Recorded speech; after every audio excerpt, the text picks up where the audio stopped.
Hey everyone, just a quick word about this episode before it starts. Simon and I have known each other about 30 years, and during this conversation, we went off on various side streets and tangents. And so I've edited this down just to make it more sensible and coherent. Ordinarily, I won't edit these things; they'll come out as raw as they are. But in this particular case, I felt it necessary to do so.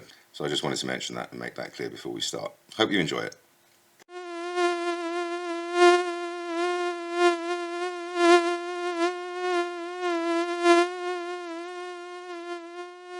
Okay, so welcome back to Things That Bug Me, everyone. This is my friend Simon. He's agreed to join me. Hello. He watched the first episode and gave me some very useful feedback, part of which was would have liked to have seen more meat on the bone because daylight saving is something that also, believe it or not, bugs him. It's one of his great bugbears. And so he's come back on to do his why daylight saving bugs him. So I'll hand over to Simon in just a second to introduce himself, and then I will give him the floor to go into his little rant, and I might interrupt occasionally, Simon, just to ask a clarifying question or two, but otherwise the floor is yours, so go ahead. Thank you very much. My name's Simon. I'm a driving instructor, and so the daylight savings time clocks going backwards and forwards, particularly when they go back, really does affect me, my life, my students' lives, and there are other things. Let's start off with why particularly, because by 4 o'clock, it's starting to get dark. In fact, by 4 o'clock, it's completely dark sometimes, and it's got that twilight time where the street lamps haven't come on yet. So visibility, trying to teach students to drive is a difficult enough thing anyway, trying not to have them hit things. When they can't actually see properly, it makes it a lot worse, right? So statistics say as well, car accidents increase when the cars go back, when the clocks go back. Road traffic campaigners, particularly obviously for pedestrians, that's a massive one for them. That particularly accidents go up a great deal because, again, drivers cannot see as well as they can either during the day or when it's really dark at night and the street lamps are actually lighting the streets. So that's from my particular perspective of why it really bothers me. It means I have to work less hours because I won't work in those hours. So it affects me, and that's a purely, I understand, sort of fairly selfish thing apart from the road safety things. But I was looking up a few of these things, and there's a lot of problems with the clocks going backwards and forwards. Let's deal with disrupted sleep patterns first of all. Our circadian rhythms get thrown all off, and we know that proper sleep is really important with mental health issues, which is another factor in this, because they do say that during those darker days, health factors both in depression and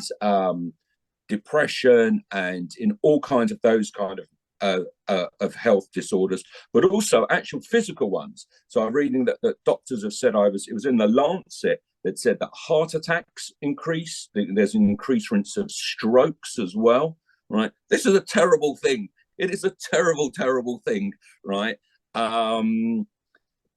Crime rates go up. These are all documented facts for something that is just completely and totally unnecessary. There's some argument as to why this all started. I know the First World War, one, to bring in longer hours, that was definitely one. It depends where you read. Having farmers being able to work longer hours. I think I sent you a thing, Eric, that said, wasn't it Benjamin Franklin introduced it in America? I think the Americans like to take credit for everything, though, so every invention that was there. But this is not a particularly good one. So yeah, from anybody who drives for a living, not just driving instructors, people that are driving on the roads, this is a really, really bad thing. Also, my kids that I teach, they go to school when it's dark. They come out of school when it's dark, right? And there are many people in the workplace as well. And unless you're leaving school or work for an hour for lunch or something, you will not see daylight at all. You will literally leave in the daylight, come back in the daylight. That's just can't be good for you. It just can't be good for us as a society. I mean, we have a whole now disorder, that sad disorder, which I think everybody that lives in the UK would certainly suffer from, that we don't see nearly enough sun. But you're not going to get any daylight. So, yeah, these are my particular bugbears with this particular thing. And every year that it comes around, it annoys the hell out of me because I can't see any genuine reason why we should do it. Mm. And especially in America, when some states do it and some states just don't, it just goes to show that it doesn't need to be done. If there was a reason they said, look, it has to be done because of this, we'd go, all right, well, it has to be done. But it's just now like one of those things that it's just accepted, right? Without people going, well, this is ridiculous. Yeah, so, I mean, that's the thing. I mean, it may have come about for sensible reasons in the time and place when it came about, right? But and now, but as you just said, it's just how we do things, right? It's just accepted. It's just the way things are. I think that we have these rules in society, and we just stick to them regardless. It doesn't matter whether they make any sense, whether they're logical. It's just that's the way we've always done it. So let's continue doing it that way, right? And I think that the clocks going backwards and forwards are absolutely an example of that, where it just in today's world, unless somebody could come on, I'm sure there is somebody that can come up with something that people would really benefit, but I'm not sure as a whole society would benefit. Maybe a small group of people would sort of possibly benefit, but as a society there's just no benefit to this whatsoever. Yeah, that notion of that's just how we do things, and we just blindly march on, keeping on doing it, even though it's pointless, even though it's irrelevant, even though it's harmful, right? I suspect that's going to come up again and again and again and again on things that bug me. That sort of meta notion, I suspect, is going to come up again and again and again. No, I'm sure it will. I'm sure it will. But I just said, when I watched it, I was like, it was really funny because when I heard the topic, I was like, oh, that really annoys me. And I was like, hang on a second. He's not mentioned this, that, this, and that over the things, because it really is, as I said, my schedule and from a personal thing, and it's not about me, but from a personal thing, it does. My life gets messed up by it. All the things you mentioned, I totally see. However, it seems that some of them might be just consequence of the fact that days are just short, right? Like that idea of starting and finishing school, and the daylight hours happen all during school. I'm not sure that changing the clocks actually helps that. That's just the fact that that's just the days being really short. But prior to that, when they come out at 4 o'clock, it would still be somewhat light. Yes, it's going to be dark by 5 o'clock, right? But a lot of them are home by 5 o'clock, right? And again, if you've driven on the streets afterwards, and not so much the young kids, but particularly the teenage kids, right? There is, I mean, absolutely, ROSPA, and I can't remember the other road safety campaign group, are very against the clocks going back, very much so. Because accidents do go up. Yeah, if it's harder to see people, right, it is going to be worse for that. And as I just said, I talk to the kids, and they constantly moan about the fact that they go to school, because a lot of them, if they're traveling to school, especially if they're in big cities like London, where I am, right, some of them will travel quite some distance to get to school. So they will leave fairly early in the morning, and it will take them a while to get home. And literally, they're spending, I don't know, 3 months of their life without seeing any daylight, apart from at the weekend. So I take your point about that extra hour can make all the difference for school kids coming out. Fair enough. So, but this leads me to this creates another argument then, right? Because technically, winter time, which is what we're talking about, right? That's Greenwich Mean Time. That's not the clocks having been messed about with, right? They get messed about with by going forward for the summer. And so now we have a new argument, right? Like, if we abolish the whole practice of moving clocks backwards and forwards, what is the permanent time? Is it Greenwich Mean Time, or is it GMT +1? Because only if it's GMT +1 do we actually get that extra hour that you're talking about in the afternoon in the winter. So I've answered your question for you. It's GMT +1 there, Eric. Anything that gives us a little bit more light, right? Because we cannot be, I mean, it'd be great if we were still farming in this country to any sort of degree, and you could actually say, look, it's really going to help for people. I mean, it's hard enough to be a farmer, right? Just watch Clarkson's Farm, right? And see how hard it is to be a farmer, right? So anything, if there was a genuine reason for that. But we'd have to go with it being, with the summer hours, as it were.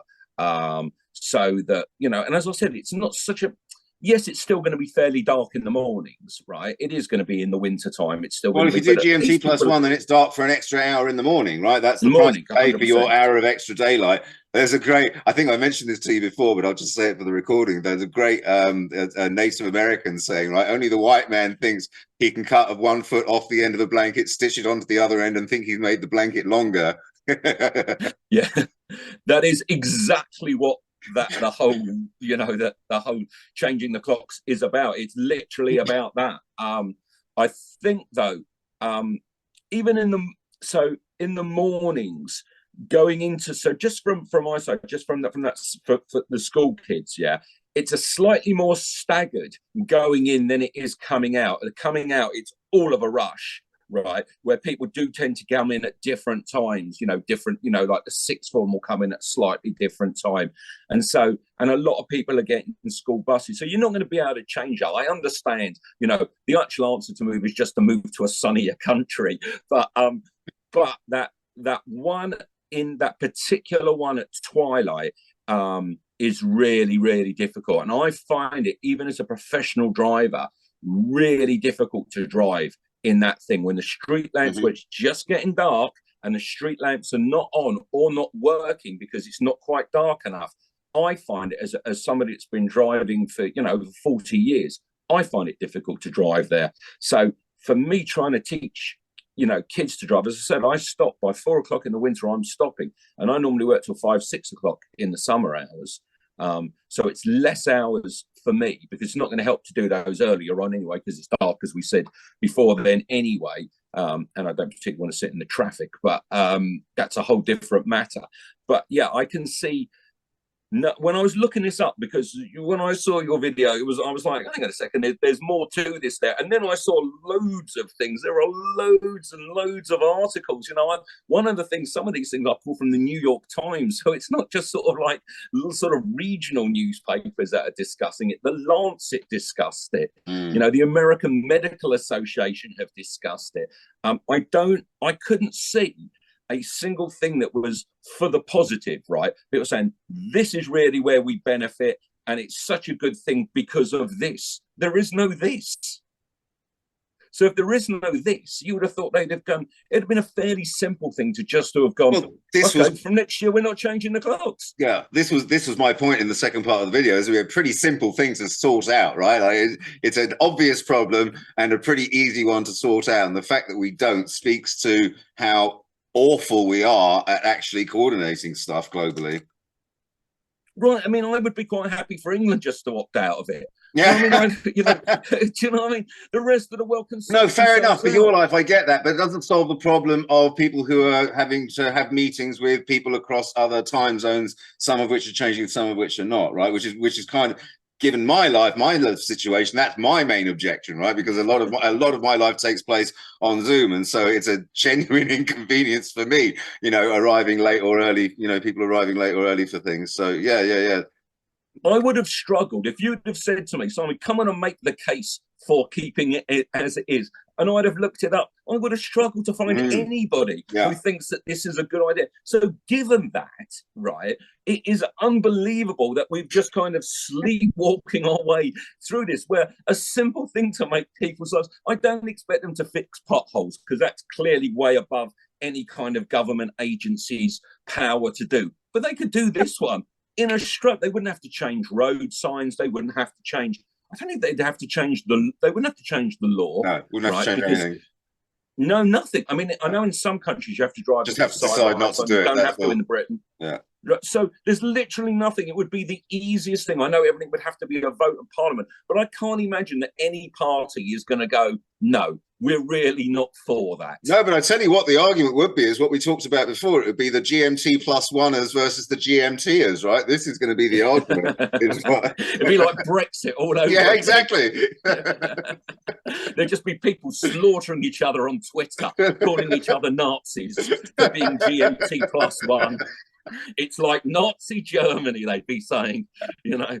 Yes, this is just I'm sorry, Eric, I know you started with this one, but this is such a no-brainer for us not to do, right? And yes, everybody should opt out of it, but on given that maybe we can't do a world or we can't organise anything, just brick knocking out of it will do for me just right now. Fair enough. No, fair enough. Stop it immediately. It's silly, it's unnecessary, it's dangerous. It's making me depressed just talking about it. See what the effect it has on your mental health? We are so conscious, and rightly so now, of people's mental health, right? That it's clearly that we have, in this country, as I said, we have an actual term for people that don't see enough sunshine, and it's a diagnosis and stuff like that. It's negative. It has a negative things. Someone should just. I'm sure you could sue the government, right? I'm sure if you were depressed, you could sue the government and say, "Look, I'm suffering from SAD, and it's clearly the clocks that are changing." I bet they would change it then.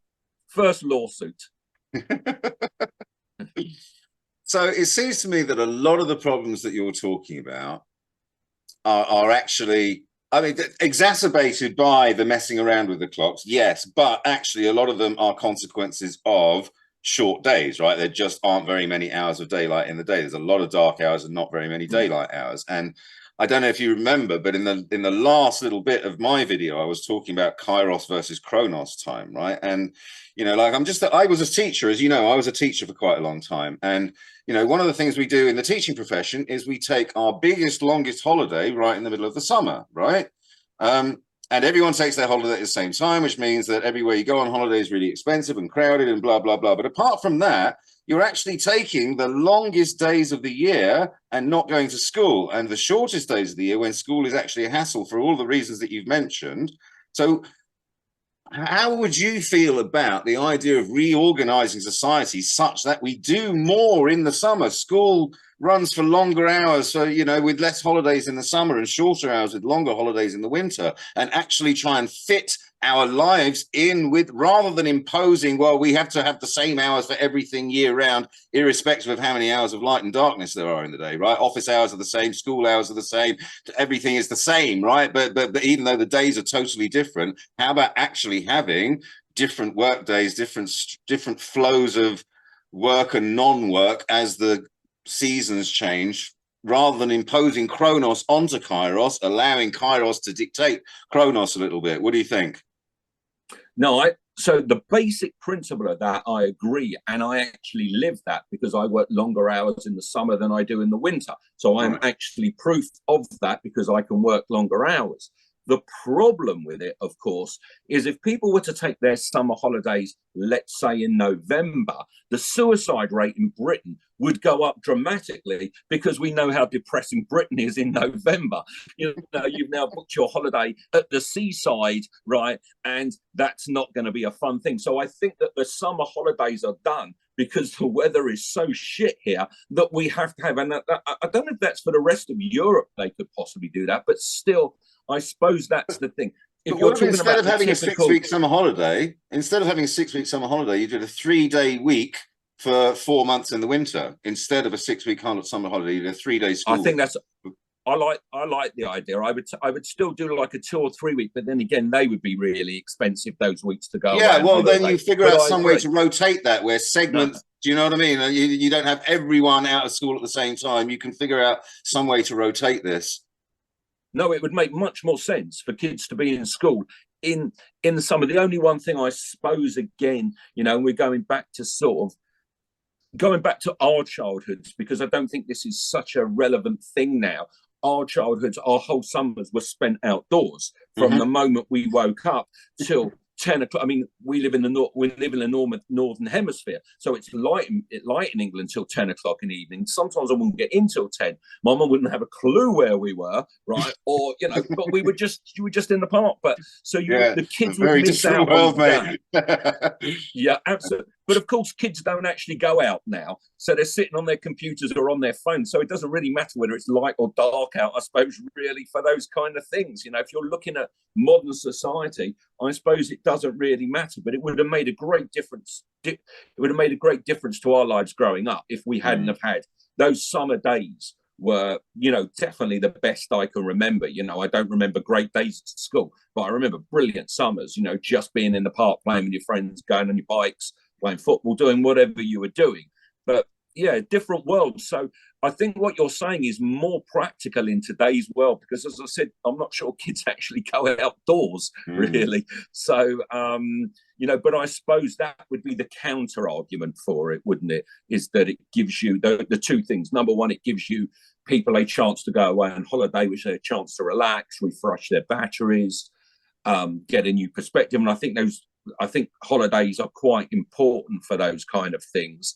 But yes, I could see that maybe shorter summer school, holidays, and have some more extra time, some more half terms in the winter. But then again, what kids going to do in the winter? If you're in a country like England, in the winter, and you've got an extra week in November, what the hell are you going to do? Do you know what I mean? I suppose, I'm sure there would be big corporations would say, look, we plan our kind of work things around that. We know we're going to get holidays, and we start, it's a slightly more difficult, but in principle, what you said is correct, but harder to work this would go along with also, for the most part, some jobs don't allow for this, but for the most part, a lot of parents would be working less in the winter than in the summer as well, right? This wouldn't just be schools. This would be a whole, the whole of the society is reorganizing itself around these rhythms, rather than every day is the same, wherever it is in the year, every day has the same number of hours, and so we're going to treat it the same fucking way, right? This is the insanity, in my opinion, right? The complete failure to acknowledge that a day in January is not the same as a day in August, right? They're both 24 hours long, but they're not the same thing at all. It absolutely, but I think we'll be long gone, you and I and people of our generation, before it actually changes. Yeah. Maybe right. There will be those hover packs that we were promised on Tomorrow's World. We'll all be having those before they change the clocks. We'll be using Bitcoin before they change the clocks. Yeah, that's true. Yeah. But I was talking to somebody about Tomorrow's World the other day, and just that was the one I always remember. They always had the things that we were going to have our own jetpacks and just be able to do that. That was always just round the corner. It's less round the corner than I think people think. Not that they don't have the technology, but that everybody's just going to be zipping around on a jetpack. They used to speculate what we're going to do with all our leisure time in the year 2000, when everything's awesome. Absolutely. People don't have to work anymore. What will we do with all of that leisure time? It didn't quite happen, did it? No, it didn't quite pan out that way, really. I would say leisure time is definitely on the decrease, not on the increase, which may sort of be why one of those things of cutting any sort of things where you're going to cut people's summer holidays when they can just go to Spain or Greece or wherever they're going from a cold place and just sit by a pool for 2 weeks is just that's people's ultimate goal. Yeah, it's just every year when it happens, people go, and everybody, I'm going to say that everybody goes, really? Does that mean we get, first of all, nobody knows whether we get an extra hour's sleep or we lose an extra hour's sleep, right? How many times do you get asked that question? Oh, do you not know the cute little things? No, spring forward, leap back. Yes, I know it. Yes. But so many people don't, right? So they're asking that question and they're going, oh, what, I lose an hour of sleep. No one minds gaining an hour of sleep, right? But nobody wants to lose an hour of sleep. This is how I remember it, is that the winter goes back and so you gain an hour of sleep, and that's how I remember it, because winter, yuck, but extra hour of sleep, yay. That's how I remember it, right? Is the trade-off. It's a good thing and a bad thing. That's weird, but this is how I remember which way it goes. All right, Simon, thank you very much for coming on and filling in some of the gaps that I left behind in my original presentation. And it was good to talk to you. Pleased to put some meat on the bone for you. Yeah, thank you very much. Eric, it's been a pleasure. Bye all. Take it easy.